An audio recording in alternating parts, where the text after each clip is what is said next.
Je fais partie des gens qui mettent une casquette à l'intérieur. Ça n'a aucun intérêt si ce n'est cacher ma coupe de cheveux dégueulasse et c'est largement suffisant. Dans cette vidéo, je vais te présenter ma nouvelle webcam Facecam MK2 de chez Elgato et on part tout de suite pour l'unboxing. Bon, on perd pas de temps mesdames et messieurs.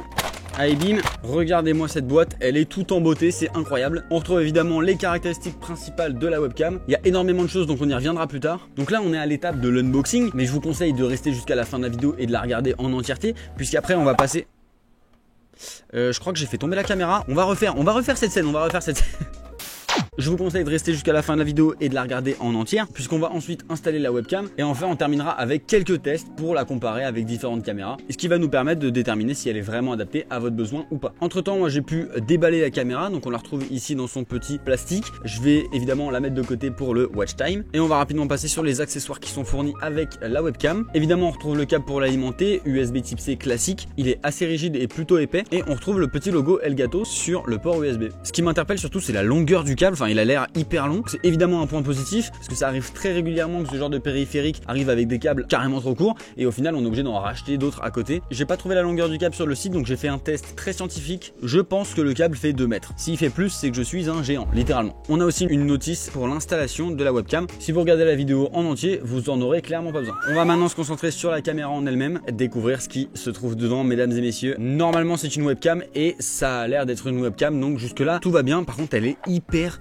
quali. C'est du plastique mais je vous assure que c'est du plastique de bonne qualité, ça se sent. Elle marque déjà 2 bons points. À l'arrière on retrouve évidemment le port USB type C pour l'alimenter. On a le petit logo Facecam juste ici et on peut retrouver l'objectif qui se cache juste derrière sa petite trappe. Le fait d'avoir la possibilité de protéger l'objectif, c'est vraiment un plus qui va permettre à la lentille d'être toujours complètement propre. Juste en dessous on peut retrouver le support qui va nous permettre de la fixer sur l'écran. On va pouvoir venir l'ajuster et l'adapter à n'importe quel type d'écran, ce qui nous permet d'accéder à la fixation normée pour les caméras, pour les trépieds. Si on se penche un peu plus sur les caractéristiques techniques de la webcam, forcément on va parler de la résolution qui est au maximum en 1080p, 60 fps. La mise au point est fixe et elle peut varier de 30 à 120 cm. L'ouverture est à 2.4, la focale à 24 mm, le champ de vision à 84 degrés. Au niveau des fonctionnalités, on retrouve notamment la technologie HDR qui permet de gérer les différences de contraste et de luminosité beaucoup plus facilement. Elle est réputée pour avoir une très bonne qualité même en basse lumière. Évidemment qu'on va faire un test tout à l'heure pour vérifier tout ça. La fixation pour n'importe quel type d'écran ainsi qu'une fixation normée, ce qui permet de globalement la fixer n'importe où et sur n'importe quoi. J'ai fait une vidéo il y a quelques temps où je vous présente un des trépieds que j'utilise aujourd'hui. J'en suis toujours aussi content, donc voilà, je vous mets la vidéo juste là. N'hésitez pas à aller checker tout ça. J'ai carrément envie de voir de quoi elle est capable, donc je pense qu'on va tout de suite passer à l'installation.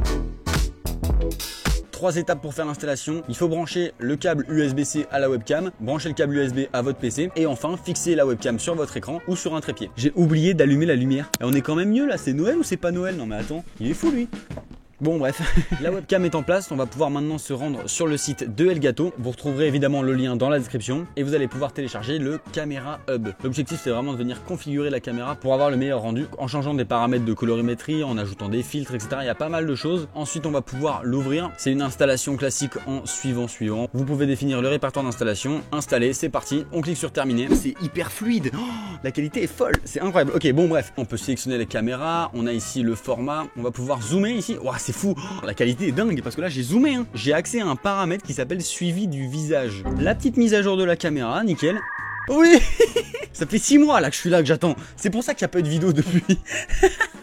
Ah, la meilleure excuse. On peut augmenter à 400%, c'est énorme. On va comparer ça dans très peu de temps avec d'autres types de caméras, mais je peux vous dire que c'est pas le même rendu du tout. J'ai accès à un paramètre qui s'appelle suivi du visage. Ça peut suivre un visage assez facilement et si jamais vous vous déplacez régulièrement, vous pouvez avoir une caméra qui vous suit du visage. On peut changer les paramètres de l'image, donc au niveau de la colorimétrie, donc la saturation, le contraste. Les paramètres de base sont plutôt corrects. Après, ça dépendra également de votre éclairage, etc. Au niveau de l'exposition, on peut la mettre soit en automatique, soit le décocher et le faire à la main. Et là, voilà, on se retrouve déjà avec une caméra qui est incroyable. Je suis choqué du rendu, c'est fou. On peut changer la plage. Waouh, oh c'est dingue. La différence entre standard où vraiment c'est très sombre et dès que je passe en élevé, regardez-moi ça, cette luminosité, ce contraste en fait dans les lumières, dans les couleurs. Le mode élevé, je vous le conseille très fort. Après on a la balance des blancs, on va mettre ça en automatique. C'est très bien géré par le logiciel. Vous pouvez sauvegarder votre configuration pour éviter finalement de perdre vos paramètres. On se retrouve avec un rendu qui est quand même incroyable par rapport à ce qu'on avait tout à l'heure. Alors j'ai juste coché 2-3 paramètres. On a également quelques effets qui sont proposés. C'est quoi contact visuel? C'est un peu flippant. C'est quelque chose qui permet de modifier vos yeux pour faire en sorte qu'ils regardent vraiment la caméra. Je suis actuellement en train de regarder cette caméra et pourtant vous me voyez regarder aussi celle-là. C'est bien beau d'avoir une webcam qui vous filme et qui peut vous suivre et modifier vos yeux, etc. Mais est-ce qu'elle vaut vraiment le coup? La meilleure manière de répondre à cette question, c'est en la comparant.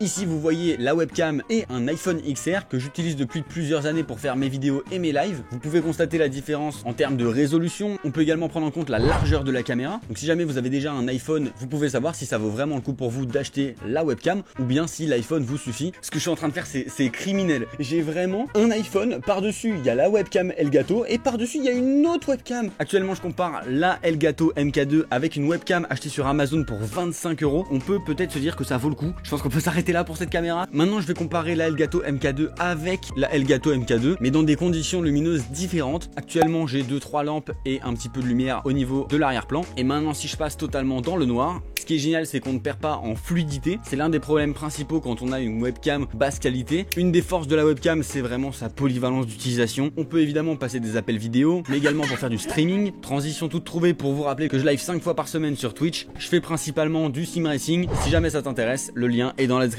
Pour résumer, un des gros points positifs forcément c'est le rapport qualité-prix. Je pense que la MK2 sera largement suffisante dans la majorité des cas. Si jamais vous avez des questions, n'hésitez pas à les poser en commentaire. 99% des gens qui regardent les vidéos ne sont pas abonnés à la chaîne. Si c'est ton cas et que tu as apprécié la vidéo, n'hésite pas à rejoindre la communauté. Globalement la webcam est parfaite à un seul détail près, elle ne peut pas se déplacer avec vous. Et c'est pour ça que je vous présenterai bientôt ce petit produit. Ce qui vous donne une très bonne raison de vous abonner à la chaîne pour ne surtout pas la rater. On se retrouve bientôt sur YouTube et sur Twitch. Je vous souhaite un joyeux Noël, c'était Emric. Ciao.